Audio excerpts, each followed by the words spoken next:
বাংলার জনরবের পক্ষ থেকে আপনাদের সকলকে স্বাগত জানিয়ে সপ্তম দফার লোকসভা নির্বাচন শেষ হয়ে গেছে গত 1 জুন। এবার আমাদেরকে অপেক্ষায় থাকতে হচ্ছে 4 জুনের সমগ্র দেশের জনাদেশকে শোনার জন্য।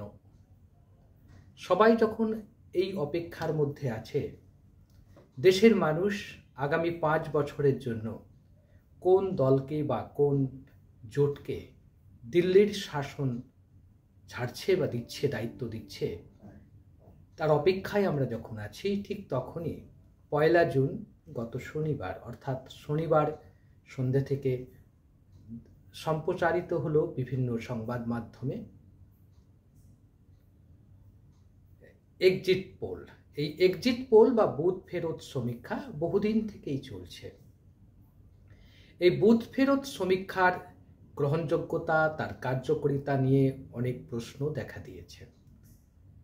বিশেষ করে 2024-এর লোকসভা নির্বাচনে যে এক্সিট পোল আমাদের সামনে এসেছে, তা নিয়ে ইতিমধ্যেই সমগ্র দেশ জুড়ে বিতর্ক বেঁধেছে। কয়েকটা ক্ষেত্রে এক্সিট পোল যা এসেছে সেটা আপনারা সবাই দেখেছেন, সবাই দেখছেন এবং সবাই বুঝছেন। আমার চেয়েও আপনারা ভালো বুঝবেন, কারণ হচ্ছে আপনারা টিভি চ্যানেলে দেখছেন, তাদের একটা বড় সেট আপ রয়েছে। সেই সেট আপের মাধ্যমে তারা আপনাদের কাছে জানাচ্ছে যে কি হয়েছে আর কি হয়নি, কেন এত তৃতীয়বারের জন্য মোদী সরকার বিপুল গরিষ্ঠতা নিয়ে ক্ষমতায় আসছে, তার ব্যাখ্যাটা অবশ্যই তারা দিয়েছে। আমি ব্যক্তিগতভাবে এই এক্সিট পোলের যে পূর্বাভাস, তাকে অস্বীকারও করছি না, আবার স্বীকারও করছি না, দুটোই করছি না একসঙ্গে। কিন্তু বিষয়টি হচ্ছে যে যেটা বোঝার বিষয় এই এক্সিট পোলে, আমি যে জন্যে আজকে এ নিয়ে কথা বলতে শুরু করেছি, সেটা হচ্ছে যে এক্সিট পোলের পেছনের রহস্যটা কি, আড়ালে কি রহস্য রয়েছে। এটা আমি পার্ট টু পার্ট করে কয়েকটা পর্যায়ে ভাগ করব, আপনাদের বলে যাব, আপনারা শুনবেন, আপনারা আপনাদের মতামত দেবেন। যে আপনারা যদি মনে করেন যে আমার বক্তব্যের সঙ্গে আপনারা সহমত, সেটা বলতে পারেন, আর যদি সহমত না হন তাও বলতে পারেন। অনেকেই তো আমাকে গালাগালি দেন, আপনারা গালাগালিও দিতে পারেন, অসুবিধে কিছু নেই। তবে একটা ব্যাপার আপনাদের বলি, যে আমি যে যুক্তিগুলো দেব তাতে আপনাদের মনে হবে যে আমি যা বলছি সেটা অনেকটাই সঠিক। মনে রাখতে হবে যে এবারে ভারতের প্রধানমন্ত্রী নরেন্দ্র মোদী গত ফেব্রুয়ারি মাসেই সংসদে দাঁড়িয়ে বলেছিলেন আব কি বার 400 পার, আর 1লা লোক সবার কাছে ভারী, মানে একটা লোকই সবার কাছে ভারী পড়ছে। এই ধরনের কথাবার্তা ভারত স্বাধীন হওয়ার পর কোনো প্রধানমন্ত্রী এ ধরনের কথা বলেননি। অনেকে ইন্দিরা গান্ধীকে অহংকারী বলেন, স্বৈরাচারী বলেন, যে ইন্দিরা গান্ধীর মন থেকে বা মুখ থেকে কোনোদিন এই কথা বলেনি, আব কি বার 400 পারের গল্প বলেননি। তারা যা বলতেন যে জনাদেশ মানুষ যদি চায় তবে আমি ফিরে আসব। অটল বিহারী বাজপেয়ীকেও আমরা বলেছিলাম, তিনি শাইনিং ইন্ডিয়া দেখিয়েছিলেন 2004 সালে যখন তিনি চলে গেলেন, তার আগে শাইনিং ইন্ডিয়ার কথা তিনি বলেছিলেন, সোনালী চতুর্ভুজের কথা তিনি বলেছিলেন, এবং তারপরে ভোট হয়েছিল, তিনি হেরে গিয়েছিলেন। এই নির্বাচনী যে পরম্পরা, যে এক্সিট পোল, সেটা একটি রাজ্যের ক্ষেত্রে যতটা সহজে করা যায় বা যতটা সহজে হিসাব মেলানো যায়, ততটা সহজে এই ভারতের মতো বহুধা বিভক্ত এবং বিভিন্ন সংস্কৃতির দেশে, বহু সংস্কৃতির দেশে বা বহুত্ববাদের দেশে সম্ভব নয় বলেই আমাদের মনে হয়েছে, এবং সেটাকে কার্যকরী করা সম্ভব হয় না। সেজন্যই দেখবেন যে আজ থেকে 20 বছর আগে 2004 সালে এরকম একটা এক্সিট পোল এসেছিল। ভোটের পরে বলা হয়েছিল যে অটল বিহারী বাজপেয়ী বিপুল গরিষ্ঠতা নিয়ে দেশে ক্ষমতায় আসছেন, অর্থাৎ 1999 সাল থেকে 2004 সাল পর্যন্ত অটল বিহারী বাজপেয়ীর প্রথম পর্যায়ের মানে প্রথম 5 বছর রাজত্ব করার পর যখন দ্বিতীয়বার ভোটে দাঁড়ালেন বা ভোট এলো 2004 সালে, সেই সময় কিন্তু ঘোষণা করা হয়েছিল যে আব কি বার বাজপেয়ী সরকার এবং শাইনিং ইন্ডিয়া জিতবে শাইনিং ইন্ডিয়া। এবং বিজ্ঞাপন, কাগজে বিজ্ঞাপন থেকে শুরু করে ঝালাপালা হয়ে গেছিল কত, মানে সমগ্র দেশ জুড়ে, এবং একটা বার্তা গেছিল মানুষের কাছে যে এবার অটলই আসছে। কিন্তু শেষ মুহূর্তে দেখা গেল, এবং এমনকি ভোটের পরে যে এক্সিট পোল সেদিন বেরিয়েছিল, সেদিনও কিন্তু দেখা গিয়েছিল যে সমস্ত এক্সিট পোল বিজেপিকে 250-র বেশি আসন দিয়ে রেখেছিল। কিন্তু দুর্ভাগ্যের বিষয় হলো সেবারে বিজেপি হেরে গিয়েছিলেন, অটল বিহারী বাজপেয়ী সরকার গঠন করতে পারেননি, মনমোহন সিংয়ের নেতৃত্বে ইউপিএ সরকার গঠিত হয়েছিল, এবং তার ইতিহাস আমরা জানি। তার মানে এই নয় যে এইবারে যিনি যে এক্সিট পোল করেছে এটা মিথ্যা হবে, তা আমি বলছি না, কিন্তু এই পরম্পরা আছে, এই নজির আছে, এই ধরনের নজির রয়েছে। দ্বিতীয় যে কারণটা আমাদের মনে হয়েছে, এই যে এক্সিট পোলের মাধ্যমে একটা পারসেপশন তৈরি করে দেওয়া দেশের মানুষের কাছে যে বিজেপি ফের ক্ষমতায় আসছে, নরেন্দ্র মোদী তৃতীয়বারের জন্য ক্ষমতায় আসছে, তাহলে যেটা হবে, যেখানে যে লড়াইগুলো খুব কম ভোটের ব্যবধানে যে লোকসভা কেন্দ্রগুলোতে লড়াই হবে, সেখানে কিন্তু আপনা থেকেই মানসিক দিক থেকে পিছিয়ে পড়বে বিরোধী দলের এজেন্টরা, পোলিং এজেন্টরা।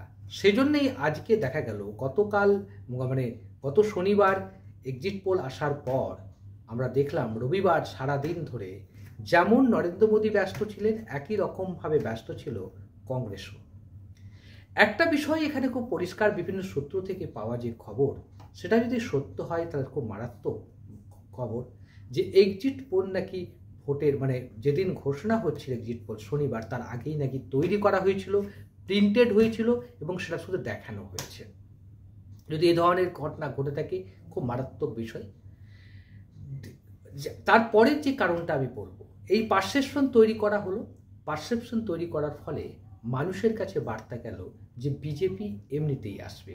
যেমন সব জায়গাতেই বলা হচ্ছে, এখন বলা হচ্ছে যে মোদি তো তৃতীয়বারের জন্য প্রধানমন্ত্রী হবে, 272 পেলেও হবে, আর 272-এর কম পেলেও তিনিই প্রধানমন্ত্রী হবেন। এই যে পরম্পরা, এই যে বিশ্বস্ততা কাজটা করে দেওয়া হলো। দ্বিতীয় যে তারপরের যে কারণটা হচ্ছে, দেশের আমলাদের মধ্যে দ্বিধাদ্বন্দ্ব থাকে, কারণ এটা হচ্ছে কেন্দ্রীয় সরকারের ভোট, অর্থাৎ কেন্দ্রে কি ক্ষমতায় আসবে তার উপরে অনেক কিছু ডিপেন্ড করে। কারণ আমাদের দেশ যুক্তরাষ্ট্রীয় কাঠামো থাকলেও মূলত কেন্দ্র শাসিত, কেন্দ্র থেকেই সমস্ত কাজ শাসন করা হয়। তো কেন্দ্র শাসিত হওয়ার কারণে আমরা জানি যে কেন্দ্রের যে আমলাতন্ত্র আছে, ব্যুরোক্রেট যারা আছে, এই ব্যুরোক্রেটরা সবসময় তাকিয়ে দেখে যে ক্ষমতার ভাগিদার কারা হতে যাচ্ছে, কে ক্ষমতায় আসতে পারে, তার পক্ষে এরা কাজ করে। তো একটা পারসেপশন তৈরি হয়ে গিয়েছিল যে মোদি সরকার মোদি আর 272 পাবে না, বিজেপি 272 পাবে না, হাং পার্লামেন্ট হওয়ার সম্ভাবনা আছে। এই সম্ভাবনাটাকে ফুৎকারে উড়িয়ে দেওয়ার জন্য এই যে এক্সিট পোল, যেখানে সবটাই 350-র উপরে দেখানো হলো, কারণ মোদিজি বলে দিয়েছিলেন আপকি বার 400 পার, অর্থাৎ 350 থেকে 400 এই অঙ্কটা দেখাতে শুরু করলো। এই কারা দেখালো? এক্সিট পোল দেখাতে শুরু করলো। ভারতের মধ্যে যারা এই এক্সিট পোল করেছে, যে 9টি সংস্থা, তাদের অধিকাংশেরই মধ্যে দেখবেন ভুল ভালো করেছে। একটি সংস্থা দেখাচ্ছে যে তামিলনাড়ুতে কংগ্রেস নাকি 12 থেকে 15টা আসন পেয়ে যাবে। প্রশ্ন হচ্ছে যে তামিলনাড়ুতে কংগ্রেস লড়ছে মাত্র 9টা আসনে, বিহারে লোক জনশক্তি পার্টি মাত্র 5টি আসনে লড়াই করছে, জিতবে হয়তো 1টা কিংবা 2টো, সেখানে দেখানো হচ্ছে 6টি আসনে জিতবে এলপিজি। ইভেন পবন খেরা, অর্থাৎ কংগ্রেস নেতা পবন খেরা অভিযোগ করেছেন যে রাজস্থানে মোট আসন সংখ্যা 25, দেখানো হয়েছে 33। তো এই যদি ব্যাপার হয়, তাহলে এই এক্সিট পোলের গ্রহণযোগ্যতা নিয়ে প্রশ্ন উঠবেই, প্রশ্ন উঠছে। কারণ আপনারা দেখবেন যে রবিবার সারাদিন ধরে প্রধানমন্ত্রী নরেন্দ্র মোদী বৈঠক করেছেন। তিনি বলেছেন যে 100 দিনের কাজের নাকি তালিকা তৈরি করা হচ্ছে, কিন্তু তা নয়। আজ গত রবিবারের যে বৈঠক প্রধানমন্ত্রী করেছেন, তাতে এদেশের 4টে প্রথম সারির যারা এনডিএতেও নেই, ইন্ডিয়াতেও নেই, সেরকম প্রথম সারির বেশ কয়েকটি আঞ্চলিক দলের নেতার সঙ্গে যোগাযোগ রক্ষা করেছে মোদী সরকার, মোদীজি, নরেন্দ্র মোদী এবং অমিত শাহ। কারণ তাদের লক্ষ্য হচ্ছে, তারাও ভাবছে যদি কোনো কারণে এক্সিট পোল যাই বলুক না কেন, যদি আমরা হাং হয়ে যাই পার্লামেন্ট, তখন এই নেতাগুলোর এই আঞ্চলিক দলের প্রধানদের সাহায্য নিতে হতে পারে। পারসেপশন তৈরি করা হলো যে মোদী ক্ষমতায় আসছে, অতএব মোদীকে সমর্থন দাও। এই পারসেপশন তৈরি করে আঞ্চলিক দলের নেতাদের কাছে, যারা এনডিএতেও নেই, ইন্ডিয়াতেও নেই, যারা ইন্ডিয়াতে চলে যাওয়ার সম্ভাবনা তাদের মধ্যে ছিল, তাদেরকে আটকে দেওয়া হলো এবং তাদের কাছে বার্তা পাঠানো হলো, থাকবো তো আমি, মোদী তো থাকবে, অতএব সমর্থন করতে আপত্তি কোথায়। উল্টোদিকে কংগ্রেসও গত রবিবার দেখলাম তারা পরিষ্কারভাবে মিটিং করলেন। তারা একে বললেন যে এটা হচ্ছে মোদি মিডিয়ার এক্সিট পোল। তো এই করলো কংগ্রেস আর বিজেপির মধ্যে। এই পরম্পরা যখন বজায় থাকছে, তখন পশ্চিমবাংলার ইতিহাসটা একটু ঘাঁটতে হবে। কারণ যেহেতু আমরা রাজ্যের মানুষ, আমরা বাংলার মানুষ, তো বাংলার ইতিহাসটা আমি খানিকটা বুঝি বলেই, বাংলার নারী নক্ষত্রটা খানিকটা বুঝি বলেই আপনাদের বলছি। যে সার্ভেগুলো 30টা থেকে 31টা দেখিয়েছে এই বিজেপিকে, তারা কতটা সত্য বলেছে সেটা ভবিষ্যৎ প্রমাণিত হবে। তবে একটা কথা এই প্রসঙ্গে বলে দিই, যে আপনারা যদি এক্সিট পোলের সার্ভেটা খুব লক্ষ্য করে দেখেন, অমিত শাহ যখন যেটা বলেছে সেটাইগুলো কি সার্ভেতে বসানো হয়েছে। অমিত শাহ বলেছেন উত্তরপ্রদেশে যে এবারে আমরা উত্তরপ্রদেশে 72টা আসন পাবো। দেখবেন সার্ভেতে 72 দেখানো হয়েছে। অমিত শাহ কলকাতায় এসে বলেছেন, পশ্চিমবাংলায় এসে বলেছেন এখানে 30 থেকে 35টা আসন পাবো, সার্ভেতে 30টা দেখানো হয়েছে, অনেকে 31টাও দেখিয়েছেন। পশ্চিমবাংলার ইতিহাস বলছে, পশ্চিমবাংলার রাজনীতি সম্বন্ধে যতটুকু আমি জানি বা আমি জানার চেষ্টা করেছি, সমীক্ষা করেছি, তাতে এটাই স্পষ্ট, বিজেপি দল খুব কম হলে 12 থেকে 14টা আসন পাবে, আর খুব বেশি হলে 18টা আসনে বেশি যাবে না। সেই তুলনায় বাম কংগ্রেস অনেক বেশি ভোট পাবে। তাদের ভোটের শতাংশের হারটা এমন একটা জায়গায় যে পৌঁছাবে যাতে সকলেই চমকে উঠবে, এটা আমি বলতেই পারি। বাম কংগ্রেসকে যেভাবে তুচ্ছ তাচ্ছিল্য করছে এই সমীক্ষক সংস্থাগুলো, তাদের মাথাতে যদি এটুকু না থাকে যে বাম কংগ্রেস যদি ভালো ভোট পায় তাহলে বিজেপির ভোট কমে যাবে, তৃণমূল কংগ্রেস জিতে যাবে, এই সহজ সমীকরণটা তারা যদি বুঝতে না পারে, এই অঙ্কটা যদি বুঝতে না পারেন, তাহলে কিছু বলার নেই। কারণ মনে রাখতে হবে যে 2021, 2019 এই বিধানসভা এবং লোকসভাতে আমরা যদি দেখি যে বামেদের প্রায় সব ভোটই চলে গিয়েছিল রামেদের দিকে, অর্থাৎ গেরুয়া শিবিরের দিকে। তার ফলে গেরুয়া শিবিরের এই বাড়বাড়ন্ত ছিল। কিন্তু মুশকিলটা হচ্ছে এবারের নির্বাচনে বামেদের ভোট ফিরে আসার সম্ভাবনা প্রবলভাবে রয়েছে। বামেদের ভোট যদি পুরোটাও ফিরে না আসে, যদি 10% বামেদের ভোট ফিরে গেরুয়া শিবির থেকে ফিরে বামেদের শিবিরে আসে, তাহলে মমতার লাভ হয়তো হবে না, কিন্তু মমতার জয় কেউ ঠেকাতে পারবে না। এই সহজ সমীকরণটা কেউ বলছে না, কেউ বুঝতেও পারছেন না বা বলছেন না ইচ্ছা করে। বিজেপির একটা হাইপ তৈরি করা হয়েছে।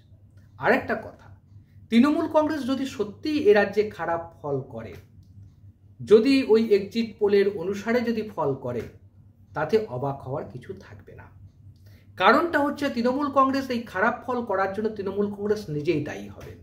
কারণ তার দলের মধ্যে যে অন্তর্ঘাত চলছে, অভ্যন্তরীণ যে কোন্দল, সেই কোন্দলের প্রভাব যদি ভোট বাক্সে পড়ে, তাহলে কিন্তু মারাত্মক হতে পারে এবং সেটা তৃণমূল কংগ্রেস এখানে সমূলে উপড়ে যেতে পারে, এটাও ঠিক কথা। আসলে আমি একজন সাংবাদিকের ভাষ্য থেকে জানতে পারলাম, তিনি একটা ইউটিউব চ্যানেলে বলছেন যে আইপ্যাক যারা তৃণমূল কংগ্রেসের সংগঠনটা দেখে, তাদেরই কোনো কর্মকর্তা নাকি বেশ কয়েক মাস আগে কোনো এক ব্যক্তিকে বলেছেন যেখান থেকে 29টা আসন বিজেপি পাবে। জানি না বলেছেন কিনা, তার কোনো প্রমাণ আমার কাছে নেই, কিন্তু শোনা কথা বলছি। কিন্তু একথা স্বীকার করতেই হবে, যদি তৃণমূল কংগ্রেস এই রাজ্যে লোকসভাতেই খারাপ ফল করে তার জন্য দায়ী তৃণমূল কংগ্রেস নিজেই।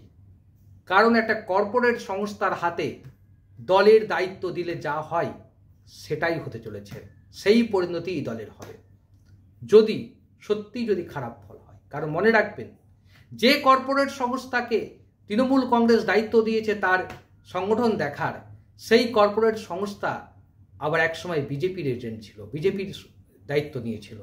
অর্থাৎ এই কর্পোরেট সংস্থা ভাড়া খাটা সৈনিককে দিয়ে আজ যাই হোক ভালোভাবে যুদ্ধ করা যায় না।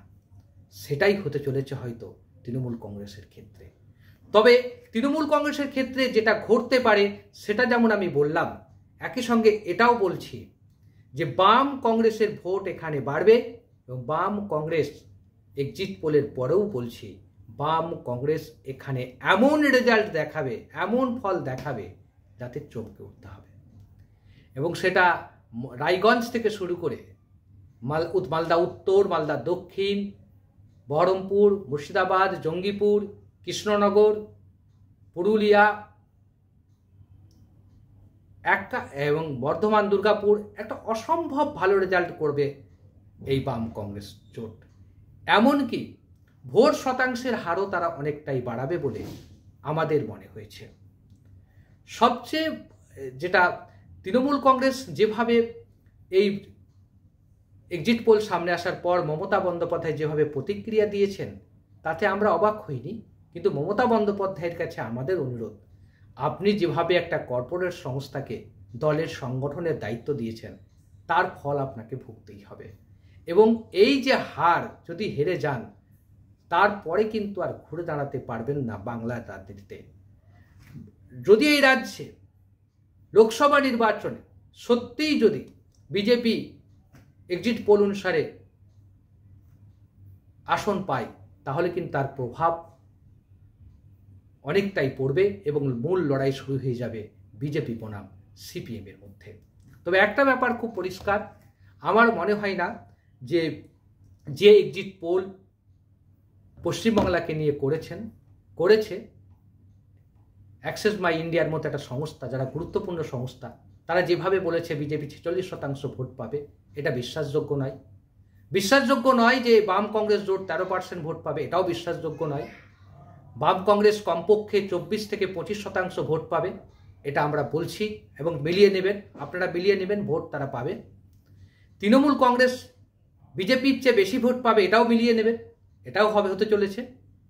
আসন সংখ্যা হয়তো এদিক ওদিক হতে পারে, যদি ভেতরে অভ্যন্তরীণ কোন্দল থাকে সেখানে আমাদের কিছু বলার নেই। তবে একটা কথা সব শেষে বলবো, যদি এই রাজ্যে তৃণমূল কংগ্রেস খারাপ রেজাল্ট করে, বিজেপির চেয়ে কম আসন পায়, তাহলে মনে রাখবেন এর জন্য দায়ী তৃণমূল কংগ্রেস নিজেই। কারণ তারা যেভাবে কর্পোরেট সংস্থাকে এটা ছেড়েছে, এই সংগঠনটা ছেড়ে, তার ফল তাদের ভুগতে হচ্ছে। অন্যদিকে খুব দৃঢ়তার সঙ্গে বলছি, বাম কংগ্রেস জোট খুব ভালো ফল করবে এবং তাদের ভোট শতাংশ এমন একটা জায়গায় যে পৌঁছে যাবে সবাই চমকে যাবে। এক্সিট পোল যাই বলুক, বাম কংগ্রেস জোট এগিয়ে যাবে। আজ এই পর্যন্ত, আবারও দেখা হবে অন্য কোনো বিষয় নিয়ে।